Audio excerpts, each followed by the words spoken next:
Assalamualaikum warahmatullahi wabarakatuh.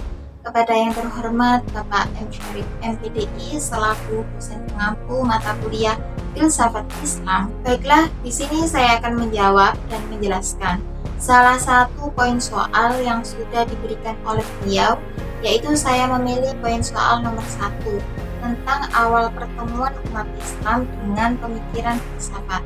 Untuk penjelasan lebih lanjut, simak video setelah ini. Dalam sejarah pertemuan Islam atau kaum muslimin dengan filsafat terjadi pada abad ke-8 Masehi atau abad ke-2 Hijriah. Pada saat Islam berhasil mengembangkan sayapnya dan menjangkau daerah-daerah baru, dalam abad pertengahan, filsafat dikuasai oleh umat Islam. Buku-buku filsafat Yunani diseleksi dan disalur seperlunya, serta diterjemahkan ke dalam bahasa Arab. Minat dan gairah mempelajari filsafat dan ilmu pengetahuan waktu itu begitu tinggi, karena pemerintahlah yang menjadi pelopor serta pioner utamanya. Dua imperium besar pada masa itu, yakni Abbasiyah dengan ibu kotanya Baghdad di timur dan Umayyah dengan ibu kotanya Cordoba di barat, menjadi pusat peradaban dunia yang menghasilkan banyak orang tergelut dalam dunia kefilsafatan. Untuk mengetahui sejarah perkembangan filsafat Islam, maka kehadiran para filosof muslim dalam dunia kefilsafatan dari masa ke masa harus ditelusuri dalam sejarah perkembangan filsafat Islam. Filosof pertama yang lahir dalam dunia Islam adalah Al-Kindi 796 sampai 873 Masehi. Ide-ide Al-Kindi dalam filsafat, misalnya filsafat dan agama tidak mungkin ada pertentangan. Cabang termulia dari filsafat adalah ilmu tauhid atau teologi. Filsafat membahas kebenaran atau hakikat. Kalau ada hakikat-hakikat, mesti ada hakikat pertama, yakni Tuhan. Ia juga membicarakan tentang jiwa dan akal.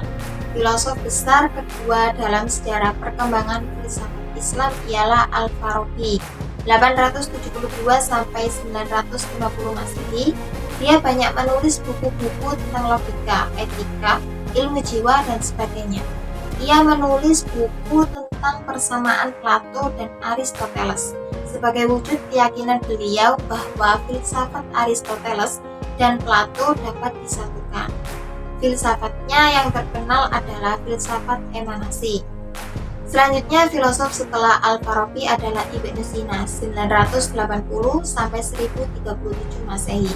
Nama Ibnu Sina terkenal akibat dua karangan beliau, yakni Al-Qanun fi Al-Tibb yang merupakan sebuah ensiklopedia tentang ilmu kedokteran yang telah diterjemahkan dalam bahasa Latin pada abad ke-12 Masehi dan menjadi buku pegangan di universitas Eropa, dan Al-Shifa Al-Qanun yang merupakan ensiklopedia tentang filsafat Aristoteles dan ilmu pengetahuan di dunia barat.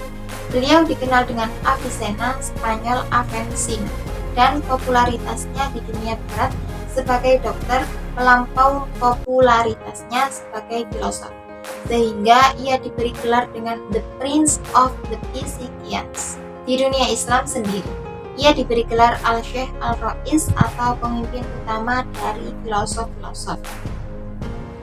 Perkembangan filsafat Islam hidup dan memainkan peran signifikan dalam kehidupan intelektual dunia Islam. Jamal al-Din al-Afghani, seorang murid mazhab Mullah Sadra saat di Persia, menghidupkan kembali kajian filsafat Islam di Mesir. Di Mesir, sebagian tokoh agama dan intelektual terkemuka seperti Abdul Al-Halim Mahmud Syekh Al-Azhar Al-Marhum menjadi pengikutnya. Filsafat Islam di Persia juga terus berkembang dan memainkan peran yang sangat penting meskipun terdapat pertentangan dari kelompok ulama Syiah. Tetapi patut dicatat bahwa Ayatullah Khomeini juga mempelajari dan mengajarkan al-hikmah atau filsafat Islam selama berpuluh-puluh tahun di Qum sebelum memasuki arena politik, dan juga Murtadha Thohari, pemimpin pertama Dewan Revolusi Islam setelah revolusi Iran 1979, adalah seorang filosof terkemuka. Demikian pula di Irak, Muhammad Baqir al-Sadr, pemimpin politik dan agama yang terkenal, adalah juga pakar filsafat Islam. Demikian pemaparan tentang awal pertemuan umat Islam dengan pemikiran filsafat. Semoga dapat memberikan manfaat bagi kita semua.